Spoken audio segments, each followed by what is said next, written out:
This is our Cub Cadet Ultima ZT2 mower that we've had now for 5 years and 270 hours. And I figure I was due to give you guys a long-term update on the mower and share with you what has gone wrong with this thing over the last 5 years.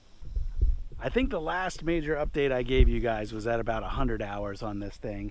And at the time, it was still pretty new to us. It was just 2 years old at that time. And obviously with 100 hours under our belt at that time, there wasn't a lot that had gone wrong with the mower. During that first update, the only thing I think I shared with you that really went wrong with this mower was we had damaged a couple spindles. And it seems like the spindles on these things are the Achilles heel. This particular mower and this series of mowers uses the same spindles as many other cheaper lawn tractors and other cheaper zero-turn mowers.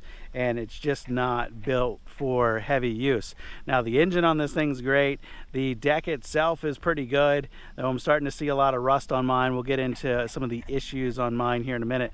But the spindles, like I said, are the Achilles heel, and I have gone through several. I just started buying them by I think I buy them by the threes, and as they go bad, I replace them. And knock on wood, I actually haven't replaced one for not at all this season. I think I did one last season, so we're probably getting close to being due to damaging one.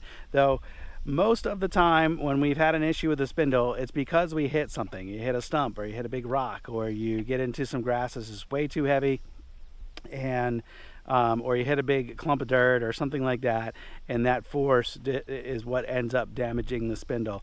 Now with a lot of mowers, they're able to kind of bounce through some of that kind of stuff, but on this particular one, if you're really hard on it, like we are, because we're using it at a farm, then you can probably plan on replacing the spindles.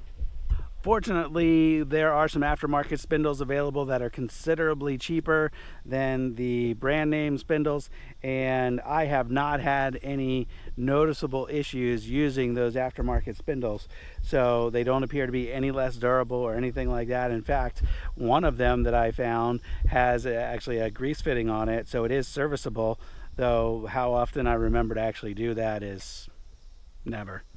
To talk about maintenance real quick, the Kawasaki engine, we have changed the oil there every 50 hours pretty regularly, so we have done at least 5 oil changes on it. Oil changes on these things are a piece of cake. It's got an external oil filter. It takes, I think, 2 quarts of oil, and you know, as often as you can with these types of engines, change out the oil. You know, it's going to do these engines a world of good.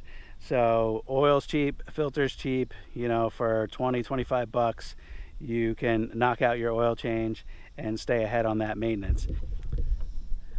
The other big maintenance item is air filters in here. We're way behind on that. You should probably do that at least once, if not twice a year, depending on your usage. That's actually from last year, so we're way behind on that. I need to get one. The only other thing we've replaced, and I'd consider this a maintenance item, is the battery. We did put a new battery in here. When you leave the machines out in the winter and you don't keep the batteries on a charger and the machine's not getting used, that's hard on those lead batteries. So we probably could have extended the life by bringing the battery inside over the winter, but we never did that. And then at 200 hours, I did change the hydraulic filters and oil, and that was a reasonably smooth process. It's somewhat costly for the filters and fluid, but you know, that is the most costly part of the mower, are those hydraulic transaxles or hydraulic transmissions. There's 2 of them, one for each rear wheel, and you've got to stay up on the maintenance on those if you want these things to perform. I think we're probably harder than the average user on those transaxles because we spend a lot of time mowing around our Christmas trees, and we are constantly kind of going in and out, and we are pumping that transmission, pumping that transaxle throttle back and forth as we go in and out and around all of these trees. If you're just doing a lawn and you're doing straight rows out and back, you're doing way less turning than we are here on our farm. So if our farm is kind of a case for how durable these transmissions are, I think, you know, so far so good at 270 hours with, I would say, extremely heavy use. We do keep this thing outside, so we've never washed this thing. I think I've washed it once ever in 5 years. So all the anything that's going to corrode, we would see it by now. If we kind of look through here, there's really not much. There's a few fasteners here and there that are starting to corrode, but in general, the paint on the frame, the paint, you know, on the wheels and everything looks good. This spring here, that's for the deck, looks like it's corroding pretty good. We can probably get some oil on that to slow that down. But we look elsewhere through here, you know, look around the frame, look where metal meets metal, look at the welds, and everything's holding up pretty good. We're starting to see just a little bit of rust poke through down here. Like I said, this stays outside and not in a shed or in a building or anything else.